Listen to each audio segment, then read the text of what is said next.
특히 방역 조치에 대한 예산 지원은 추경 등을 기다릴 필요도 없이 2조 원에 이르는 재해대책 예비비를 하루라도 빨리 지원함이 마땅하다고 생각하며 정부로서는 그렇게 과감하고 신속하게 지원해 나갈 것입니다.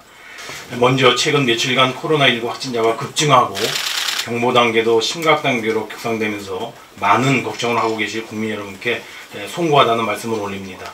정부는 보다 강력한 범정부 차원의 대응을 위하여 중수본과는 별도로 국무총리를 본부장으로 하는 중앙재난안전대책본부를 가동하여 방역과 확진자 치료 그리고 근본 사태를 조기 종식하기 위해서 총력을 기울이고 있습니다. 정부는 기존의 해외 유입 차단 노력과 접촉자 격리 노력 등을 유지하면서 첫째, 초기 의심 환자를 조기에 발견해 최대한 경증 상태에서 찾아냄으로써 감염 확산을 차단해야 한다는 것. 그리고 두 번째, 중증도에 맞는 진료 체계, 즉 의료 전달 체계를 잘 가동하여 환자들을 제대로 치료함으로써 피해를 최소화해야 한다는 점에 최대 역점을 두고 철저히 방역을 진행 중에 있습니다. 특히 최근에 확진 환자가 크게 늘며 지역사회 전파 양상을 보이고 있는 대구 및 경북 청도 지역에 대해서는 감염병 특별관리지역으로 지정하여 특별 방역 및 집중 지원 조치가 이루어지도록 최대한 노력을 경주하고 있습니다. 국민 안전이 최우선이라는 기조하에 선제 방역과 특별 방역을 뒷받침하기 위한 적기 예산 지원과 필요한 정책적 조치에도 만전을 기해 나가겠습니다.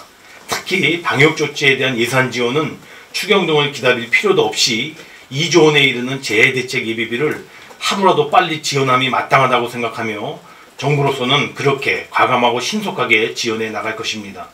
이와 함께 국민 모두가 구입하고자 하는 마스크 등의 수급 안정을 위해 마스크 1일 생산량도 1295만 장까지 늘리고 또한 매점 매석 고시 그리고 긴급 수급 안정 조치 등을 추진해 왔으나 최근의 확진자 급증에 따라 마스크 수급 불안이 다시 재현되는 양상을 보이고 있는 만큼 오늘 국무회의에서 농협 등 공적 기관의 마스크 일정 비율을 공급하는 것 그리고 마스크의 수출을 제한하는 것 등을 내용으로 하는 고시 개정안이 상정되어 논의됩니다. 한편 코로나19 확산 방지를 위한 방역 사투와 함께 근본 사태로 인한 경제 및 민생 여건 전반에 큰 어려움이 계속 축적되고 있는 등 경제적 측면에서도 지금의 상황을 엄중하게 인식하지 않을 수 없습니다. 정부는 지난 3주간의 이번 사태에 따른 피해 업종, 중소기업, 소상공인 등의 당장의 피해 극복 지원을 위하여 선제적으로 업종별, 분야별 긴급 지원 대책을 지속적으로 마련하여 발표하고 신속하게 집행해 오고 있습니다. 아울러서 지난주부터는 긴급 지원 차원을 넘어 보다 강력하게 피해 지원을 지원하고 이번 사태로 인한 우리 경제의 소비, 투자, 수출 둔화를 적극적으로 보강하기 위하여 행정부 자체적으로 신속하게 취할 수 있는 제1차 종합 패키지 지원 대책을 마련하는 데 총력을 기울여 왔으며 이번 주 내에 당정 예비를 거쳐서 발표할 예정입니다.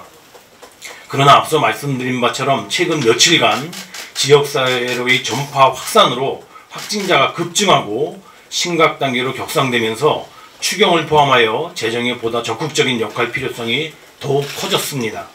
코로나19 사태의 조기 종식, 감염병 대응 역량의 보강, 피해에 대한 조기 극복, 그리고 어려워지는 경기에 대한 보강 등을 위해서는 중앙정부 노력만으로는 부족하며 국회, 지자체, 공공기관, 민간금융기관 등이 함께 힘을 모아 대응을 해나갈 필요가 있겠습니다. 이러한 측면에서 이번 주에 발표하게 될 행정부 자체적인 지원 방안에 더하여 추경 문제를 포함하여 당정청 간의 긴밀한 협의를 통해 추가적인 대책과 지원 방안을 마련해 나갔으면 합니다. 감사합니다.